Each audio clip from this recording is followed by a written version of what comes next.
All right, jumping on over to Wednesday night, let's talk about this week's episode of NXT. The big theme was the first round matches for the Dusty Rhodes Tag Team Classic or the Dusty Classic. Yeah. We saw, Shotzi Blackheart take on Candice LeRae. Their rivalry still going. Yeah. Indy Hartwell was constantly just, interfering and ultimately cost Shotzi the match, and Candice picked up the victory. So yeah. I like for the way the faction, the way, Indy is, or Candice is the mentor for Indy. Johnny is the mentor for Austin Theory. And so for every time the mentors have a match, the proteges are out there constantly just interfering, getting involved. So that's definitely kind of the theme we see. Being the scapegoat. Yeah, I see the theme throughout this night. Yeah. So we see Finn Balor come out for a promo, which... he was staring at the camera for a really long time before he said anything. Yeah, it was pretty He's a good-looking guy. He's a good-looking guy. But he's a handsome man. He's like holds the mic. He's like looking at the camera, like just staring. Yeah. I was like, maybe there was something on the lens. I was like, just oh no, just spit on the camera. Maybe there was spit on the camera. Yeah. Damn, I spit on the microphone. But anyway, Danny, just for the clickbaiters out there, Danny just spit up on the microphone. No, sorry, it's my microphone. No one else will use it. But he does that every time we talk about Bray Wyatt's dead body. He pooped his pants. It's just post-mortem changes, Danny. Okay. Yeah. I'm still just amazed that your dad knows about bodies from New York. What? Everyone from New York knows about bodies. When you said that, it's the norm to them. So, but anyway, Finn Balor, he's more or less talking about Pete Dunne and said, as far as it looks like it's gonna be his next competitor, Pete Dunne and the tag champions confront him. Undisputed Era come out for the save. Mm-hmm. We see Johnny Gargano, also a segment with him. He's getting ready for his match with Dexter Lumis. Austin Theory comes up with an envelope, and he's like, I got a letter for you. And he's like, from who? From the guy. Which guy? The guy. It's like Dexter Lumis' name. Like, I love the back and forth between the two of them, Austin Theory and Johnny Gargano. Yeah. But he opens up the letter, and you're not a fan of the two of them? No. The only way I like is a movie called The Way with Martin Sheen. Oh, yeah. This group is, it works. It's just not for me. Yeah, I hear you. Well, I like, so it's drawings that Dexter Lumis did of Johnny and Austin Theory getting hit in the nuts. So yeah. I really wish. You know what it reminds me of? Is the original ECW version of the BWO. Oh, yeah. Because they're all capable, but they all are just so stupid. Yeah. It's like... oh God, there's a black cat, or the ladder is just like, yeah. God damn it. I'm watching it, but every week it's just like, God damn it. Yeah. Well, okay, let me ask you this. What do you want to see happen to Johnny Gargano long term? Do you want him to be back to being babyface, Johnny Takeover, or... Oh, it's the same for me either way. He's a heel to me because I don't like him. Oh, you don't like Johnny Gargano in general? I like his takeover matches, but like him on a microphone drives me nuts. He is so white bread, whether he's babyface or heel. It's just his delivery. Mm-hmm. Okay. His delivery's the same for everything. It's just the content that he spews. Interesting. And and he always has that same facial expression. The concussion face. Yes. Yes. During his matches, yes. Yes. That's his way of selling it. As great as that match was with Ciampa at New Orleans TakeOver, he had the same face the whole time. As great as that match was, like the back and forth, it was the non-sanctioned match. Yeah, his non-facial reactions. I should post He got like the cornet face going there. Like literally, his eyes are just bulge, and he has mouth open, and he's like, yeah. It's like cornet face. But so anyway, this leads up to the match with Dexter for the night. So we saw the first match of the first round for the Dusty Rhodes Tag Team Classic. So it was Grizzled Young Veterans, my favorite tag team right now, taking on Everrise. this was tremendous. Yeah, it was Everrise great. was stellar in this match. Yeah. Okay, that's my main thing. Your favorite tag team, right, Danny? Awesome. I love these guys. Let me ask you this. So, I seriously, I think Grizzled Young Veterans should and probably will win this tournament. They're my favorite. They probably should. But Everrise, great match. I mean, we don't need to go by beat for this match. But my question It was is that close of who was going to win. oh, exactly. So Yeah. no, but Everrise, I'm curious from your perspective. What do you think is long term their success? Like what? Like I think at first when they came, they were like jobbers, comedic Where are jobbers. they from? Where are they from? They're from Canada. they're from That's what I Quebec. thought. I just Tommy told me yesterday they're the Canadian Young Bucks. oh God, no! Don't insult them. Okay. they're like the They're like the Rougeaus. Rougeaus. Yes, the Yeah. Rougeaus. Yes. Like I'm watching them, and I thought they were British because they've been on NXT UK, right? Yeah. I don't- No, I don't think so. Okay, so just NXT Prime. Kevin Owens So, knows them very well. Yeah, no. okay, because I thought they were from England at first. And I'm just like, God, they remind me of the Rougeaus with the power bombs, all the double team moves they kept doing. Continuity It's like, they have. this is really good tag team wrestling. Because my only critique with the Revival when they were in an NXT or WWE, I don't know what they do now, but Great stuff. well, that's what you say, but it just feels like it's so paint by numbers, it's just, this is going to lead to that, to that, to that, to that. And it's just like, if you've seen enough of their matches, you can predict how it's going to You go. can anticipate, yeah. Where this just felt like a melee and nearly a tornado tag team match with all the interference from the partners. This Or was like an great. Australian style. Well, tag. so that's my thing with Yeah. Everrise is like when they started, they were just jobbers. Yeah. And they had the comedy stuff. But then, they started getting more screen time showing their personalities. Their Yeah. personalities are really fun. Like they're very vocal, fun guys. They still haven't really won much, but yeah. Very animated. yeah, and they are in this tournament. They are kind of seen on a regular basis, and this and 205 Live, I believe. So I guess my question is, Richard, what is their ceiling in WWE? Like in some ways, they kind of have that mainstream or Raw or SmackDown like look, main show look. That depends on what they're going to do with tag team wrestling. Because if we're looking at, I feel like WWE took notice from what Bret Hart said a couple of weeks ago with that interview. Yeah. Because since that interview, WWE's been pulling out tag team matches left and right that are really good. Yeah, like I haven't Street cared. Profits, yeah. Well, not even that. Just like makeshift, like the Hardy Bros and Dolph and Robert Roode recently. Yeah, the ladies tag team matches on Raw and SmackDown have been really good. And now we got the women, going to have their own version of the Dusty Classic as well. Yeah, so that was a big announcement as well. So, I mean, for Everrise, like, I think in some ways they kind of check off all the boxes of a tag team you might see on Raw and SmackDown on a regular.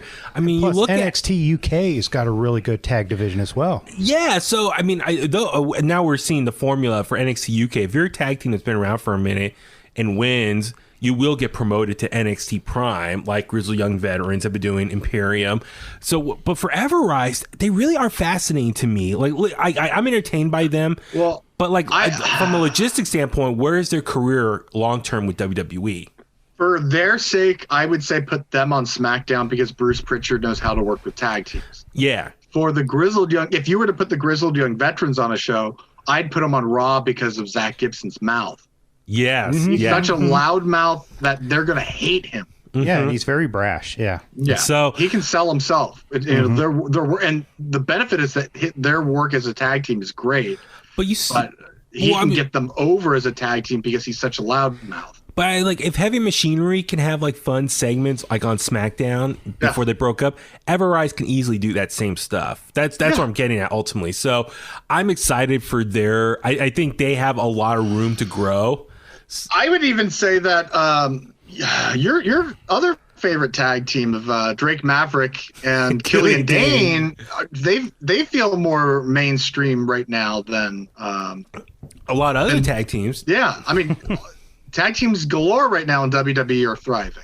Well, I'm just really shocked that there's 16 tag teams for this tournament. It's the biggest one. Who's not thriving as a tag team right now? Everyone's doing really good. I mean, the Hurt Business. Well, I'm saying is what I like about the Dusty tournament.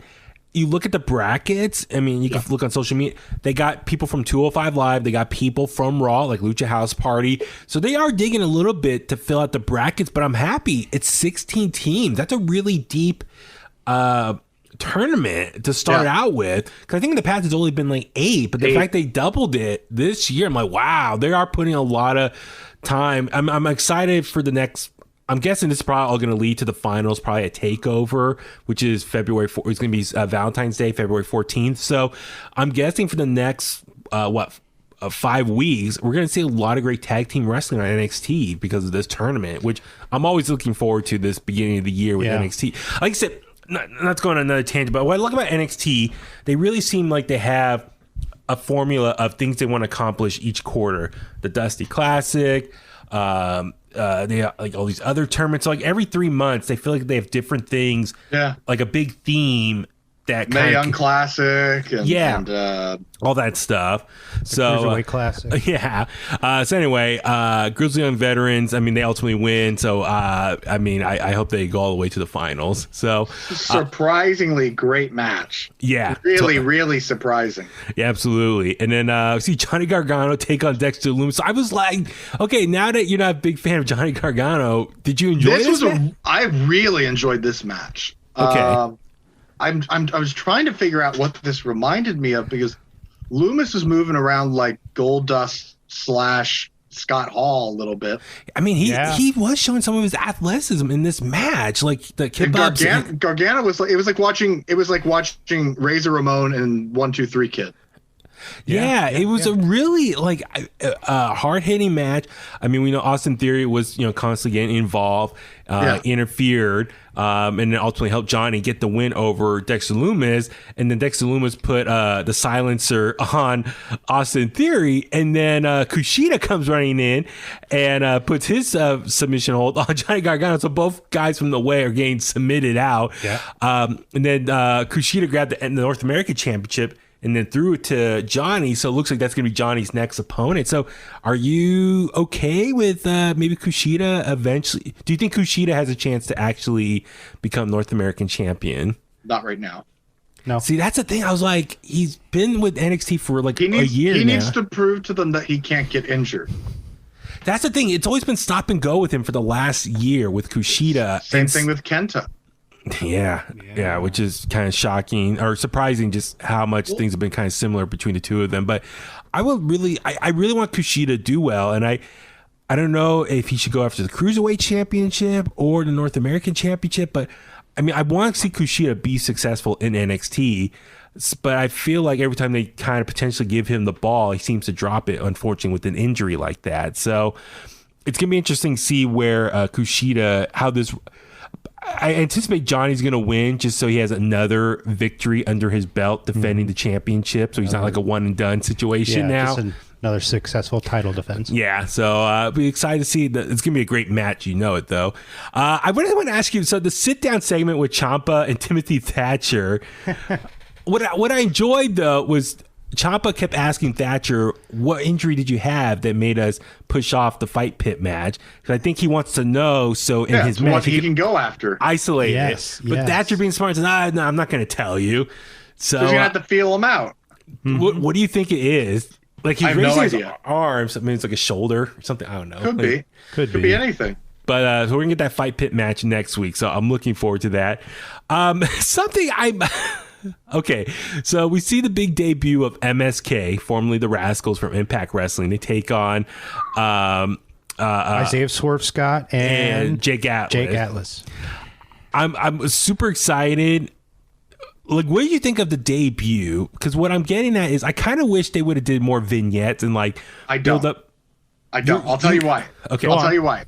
I did not like them at Impact. They were one of the things that made me not want to watch Impact. I don't know. They were just like, I had the same thing with EC3 at Impact. Like, there's certain guys that I don't know if it's because they give these guys so much freedom there or whatever, but like, it just felt too silly. Like, oh, look, we're the fun guys that can do flippy shit. And I watched this, and it's like watching two completely different people. Like it just, for some reason, there's something about, you're there to work. You're here to get yourself over and work. You're not here to show me your personality on a day-to-day basis. And like Cameron Grimes, his personality all day, but he can back it up in the ring all day too. I miss Cameron Grimes. I know he's hurt, right? Yeah, he's injured. Yeah. But I watched this and I'm just kind of like, I've seen these guys probably 24 times, and I feel like this is the first time I'm actually seeing them work. Okay. I don't know what it was, but I just thought this was really well done. Yeah. The match was great. I mean, I love when they do that jumping back moonsault and then he shoved him and pushes him. I love that spot. That's so creative, a way of working together, and that every time they did that Impact, I love that. I didn't watch Impact a lot, but the match I did see with them was great. Who's the other guy from the Rascalz? Is he coming? No, Trey Miguel. That's his name. His status is unknown. There's been a lot of back and forth. Triple H kind of had a comment that said like, "Oh, he wasn't serious," or I'm paraphrasing here, but like wasn't committed to them. That's why they didn't sign him. Then Trey Miguel says the reason he didn't sign is he has like a family. Someone, I think his family is sick or something, so he's dealing with that unfortunately right now. I'm not quite sure. See, they're all they're not being. They're talking in not talking riddle. I don't know. But I don't know what the exact reasoning is. But these two guys, they took the opportunity to sign right away. So I don't know what Trey Miguel. Good. What's his status? That's what you should do. Yeah. Well, let me ask you this. So a lot of people were kind of complaining that MSK are going by MSK and not the Rascalz. And so it's like, why didn't they just keep It's not the Rascalz without the other guy. Okay. And then they changed their names. So I had the names written down. Let me ask you this. Had let's say you had the option. If Gallows, Anderson, and AJ Styles came into WWE as the Bullet Club, is it the Bullet Club? Is it because it's just the three guys? Yeah. Well, yeah, it's just the three members that were once in the Bullet Club. But if they could call them the Bullet Club, is that fair to call it the Bullet Club if it's not the whole Bullet Club?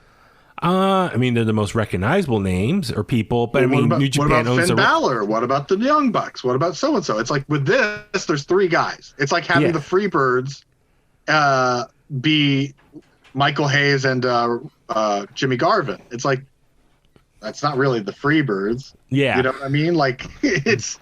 Well, I guess... Well, what I'm getting,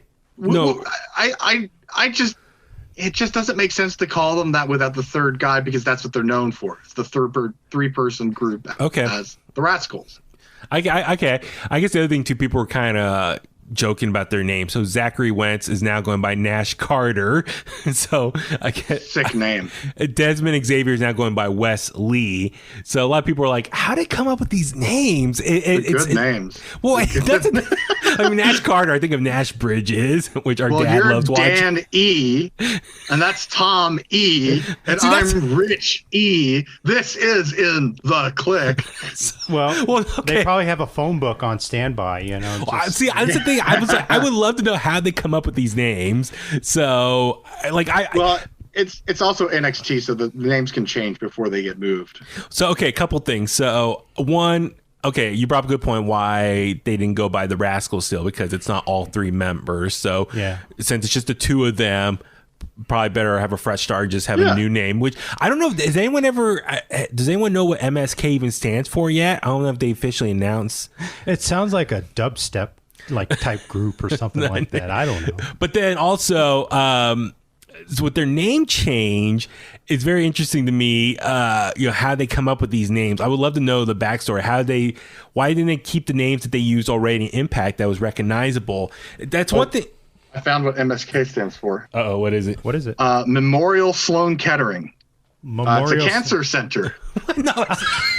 Yeah, MSK. I'm looking at it right here. Oh yeah, you Google searched it. Okay. Yeah. No, but what I'm getting at is, so I would love to know what MSK stands for. I would love to know how they pick these new names instead of just using the names that everyone knows already from their time at Impact and on the indie scene. So a couple things, Richard. I would love to know what's with WWE. We know some guys that they sign, they get to keep their names. I think I found the right one. This is Marinestraßgruppe Company. It's a German naval assault troop. MSK. That's the thing. Okay, if you know what MSK stands for, tweet at us. We should put a poll out maybe on Twitter. What does MSK stand for, and give different scenarios or examples. No, but I would I like the German one. I think that's it. No, but what I'm getting at is like MSK. They made the ShamWow. So no, but for these guys, we've seen this plenty times in the past where certain guys that they sign, they get to keep their names that they were going previously in other promotions. And then other guys, when they come in, they got to change their name completely. So we see Seth Rollins, he was Tyler Black. We see Samoa Joe, he gets to keep Samoa Joe. AJ Styles. Samoa Joe. The difference, though, is that AJ and Samoa Joe, people like that, had been around for so long that it was impossible not to know who they were. Exactly. So that's, I think, the situation is if you're like fairly young in your career, you probably can. It's okay to change your name, or for WWE, they're like, we're going to change it. But other guys who've been around probably for like 10 plus years, been all around the world, they change their name. Keith Lee. They can't change the name. Look at Keith Lee, because Keith Lee wasn't really a household name before WWE, but he was getting around the world. Yeah. So I just find that fascinating when guys that they sign, which ones get to keep their name and which ones don't keep their name. And Daniel Bryan. Yeah. Well, Bryan Danielson. Exactly. So it's always interesting to me. I don't know. Richard, have you ever thought about if you had an alternate name, what would it be if you went to WWE? If you were a pro wrestler. It'd be Ross Richards. That's good. Yeah. Because I was thinking because remember, there's always the joke of the game, like the porn star name. It's either like your middle name in the street you grew up on, or your pet's name in the street you grew up on. Yeah. Well, I'll try to find them on my phone somewhere, but I've got these photos of people. This is before AJ and Samoa Joe went to WWE, but they're like alternative names if they go. And I remember AJ Styles was CJ Fashion. I think Samoa Joe was Joe Samoa. Just Samoa, yeah. Makes sense. Okay, so you'll be Ross Richard. Richards. Okay. Yeah, Ross Richards. Okay. Yeah. Let's see. Should I do pet's name? Del Danny. You'd be Del Danny. Del Danny. Yeah. And you'd be a luchador. Yeah. Bret Hart will love me. Yeah. Del Daniel. I was thinking, okay. Del Daniels. As a kid, we had a pet named Max, a hamster. So maybe I'll be Max Pacific or something. Oh my God. But no, anyway, it's just like I said, it's always fascinating when someone debuts, if and why they get a name change, the new name, like the rebranding. Look, that process is always fascinating. I didn't know their names before they were even in WWE. So okay, I had seen them and heard it before. They didn't register with me enough to care to know their names. Yeah, so I'm excited though. I mean, I hope maybe they can make it to the finals of this tournament as well. That'd be kind of a good way to get them a big push right out of the gates as far as debuting with NXT. So I'm really looking forward. I've enjoyed their stuff that I've seen in Impact, and so I'm excited to see what they can accomplish. But since they defeated Jake Atlas and Isaiah Swerve Scott, those two guys had a shoving match in the backstage area. Justin Carino was one of the guys trying to break it. I always pop when I see Justin Carino. Steve Carino. Wait, Justin's his son, right? No, maybe you're thinking of Just Incredible. No, Colby Carino. Colby Carino, yeah. Sorry, I'm getting all my ECW legends mixed up. No, Steve Carino. I'm sorry. Yes. Yeah, Steve Carino. I quit this podcast. Damn, I'm sorry. I was like Just Incredible. I fused the two of them together. Yeah. It's the ultimate hardcore legend. Take on Terry Funk in a match. Taz Awesome is my favorite wrestler. Damn it. Raven Dreamer's mine. Oh, he's a good one. Yeah. Love that DDT. Yeah. But anyway, seeing Steve Carino always in those like segments, like breaking up the fights, I enjoy that so much. It's so cool to see Steve Carino doing stuff with NXT. But we see what's the big guy who break up the Australian dude. Oh, The big looks like Bronson Reed. Bronson Reed. I was just about to say that. So Bronson Reed comes out and gets in the Swerve's face, and it looks like two of them are going to be going at. So I'm looking forward to that match as well. So that's going to be cool. So yeah, Dusty Classics Women's were announced. So is it going to be only 18 or is it 4? They only announced 4 teams so far. Yeah. So I hope they add some more just to make it a little more deep of a bracket. So I'm looking forward to that. Richard, we also saw Scarlett cut a video backstage. What language was she speaking? I was wondering that myself. It sounds like she's from Transylvania or something. I mean, the whole setup with the skulls and the smoke and. I'll ask my boy. Yeah, go ask him right now. Send me DM right now. DM him right now. And then we saw Xia Li with a quick squash match. Yeah. Literally, she threw a right hand and a kick that ended the match. But I just kind of laughed. She threw the right hand, and the lady, this girl, Valentina Perez, yeah. I don't know if she's just not that experienced, but she didn't really sell the punch. And even Vic Joseph took him like 3 seconds to react to it. He's like talking blah blah blah, and you're like, oh, you see that right hand? Like it was like 3 seconds after the fact. I'm like, come on, man.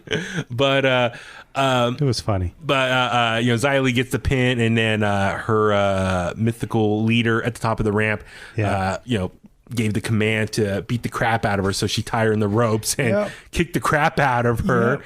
So it's what you just sent it. And it's backwards. Oh, well. I see it. It's okay. But no, it's cool though. Like I really dig what Xia Li's doing here. She's like this repackaged like warrior. Yeah. Who's like has like that killer instinct. But I just want to know, will Boa do any matches though? Manager. Yeah, is that his role? He's going to be a manager for her only? I didn't get a manager feel. I got like a motivation. Like he's there for her motivation. Not like they're a couple, but like they're like soldiers in war. I love this right now because everything about it just feels brand new and different. Like I don't know where it's taking us at all. Yeah, but it's cool. Well, okay, so for Xia Li, like for Bo, they're both were so. She's a Cobra Kai, right? Strike first, strike hard, no mercy. Exactly. She's gonna be on the 4th season. Yeah. But like they were so against the idea of being like retrained by. They didn't want to be taken away by that older guy and be retrained. But now that they've been, went through the hell and back for the training process, they're now like badass warriors. So I would like some more details on this story. Who is this person? Why were they so hesitant to follow them and follow this woman to for their training? They were so hesitant to go there. So like I said, I enjoyed this so far. I just want more stories. So it's definitely been a slow burn for this. And the next up was the main event, Undisputed Era taking on Breezango. Another match for the first round of the Dusty Tag Team Classic. Typical match here. I don't know about you guys, but I thought Breezango, their body language was kind of weird coming to the ring. I had that exact same thought, and when I was watching it, I was thinking to myself, when we were going to do this, that they feel like two guys that when they get fired from WWE and they go somewhere else. Yeah. Like they didn't feel like they're there. Yeah. Like listen, I know Breezango, the way they usually come to the ring and how they their body language, it plays into a crowd, the live audience there. And I get it. There's no live audience. Well, they have a handful of people there, but it's mostly, virtually Thunderdome style. But it just really felt like they were going through the motions and didn't really seem that motivated unless they found out like 2 minutes beforehand that they were going to lose this match and they were just disappointed. But I just felt like their body language just looked like they didn't want to be there. Oh, yeah, It's time for them to go their separate ways as a tag team. Yeah. I always thought Breezango, treat them like the Rockers.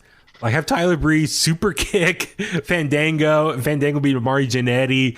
Tyler Breeze can be the Shawn Michaels of the group and let them go on a solo tear. They are the 2010s version. Was it the Disco Knights? Disco Inferno and Alex Wright. Yeah, I remember them. Yeah. Because Disco and Alex could both wrestle, but they both had silly gimmicks. You forget about the wrestling ability, but because they were just so entertaining. That's what Breezango's like. Yeah. So I don't know, like, was it Disco Nights or was it something? Was it a different name? I remember the two of them teaming up, but I mean, I'm just saying, like, I just feel like when Tyler Breeze first came back to NXT, it was great. He seemed refreshed. He had some great matches. He had a takeover match not too soon after, so he seemed like it was like that. He was the dancing fools. The dancing fools. That's what it was. Yes. But I'm just saying, like, he seemed remotivated when he got back down to NXT, and that was the prime example of, like, okay, if you're not going to be used on Raw or SmackDown, send them back to NXT and let them, like, get a refresher course, a jump start in their own career, remotivate them. But there was two things this week that reminded me, like, stuff like that. Yeah. One is here of, like, that's why they went back down, because it's like, are they really better than the main roster? Like, I didn't see a main roster feel from that match. And there's something on SmackDown we'll get to when we get there that I found eye-opening. Well, no, so what I'm saying is, I just really felt like it was an okay main event, but I really felt like everyone was kind of going through the motions. I wasn't into it. I wasn't into it at all. Yeah. I mean, ultimately what happened in the last, like, 3 minutes was the best part, but it was outside interference. But yeah, this match was okay. But yeah, it was what it was. So Pete Dunne and Oney Lorcan and Danny Burch come out, attack Kyle O'Reilly, bring up against the pole and attempted to kick him. But Finn Balor comes in, makes the save, attacks him. And then Undisputed Era, they were getting beat up, and so they couldn't help out right away. But ultimately, they recovered, still beat Breezango, and then helped make the save with Kyle O'Reilly afterwards. So, Breezango, man, these guys totally jobbed out this match as far as Undisputed Era. Even though one of their own was getting attacked, they still had time to beat them up, get the victory, and then go beat up the other bad guys outside. So, Undisputed Era looked really strong here. Tyler Breeze and Fandango, they looked, total. Yeah, it was not a good night for them. So, I don't know if they were like, man, we're going to lose, and Undisputed Era is going to look super strong tonight. So, I don't know. It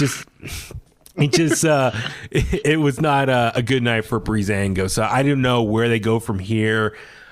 If do they go the separate ways like you said? That might be the best bet at this point. Maybe, I don't know. It was just not a good night. To me, it's like Tyler Breeze should go back to the old gimmick, even with the short hair, dye his hair blonde again. Yeah, and Fandango should find another partner. I think I think he's valuable. I just don't see them as good tag team partners anymore. Yeah, it's grown. The trans course. Yeah, which is fine. It happens.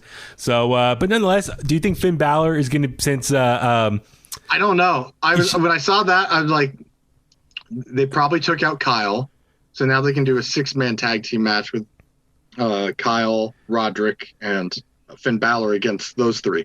Because I think we're building right now towards Pete Dunne and Finn Balor. Yeah, that's going to be probably Finn's next opponent to defend the championship. And that's the match. Even though we saw Scarlett, her video package earlier in the night, she said Karrion is still going to go after Finn.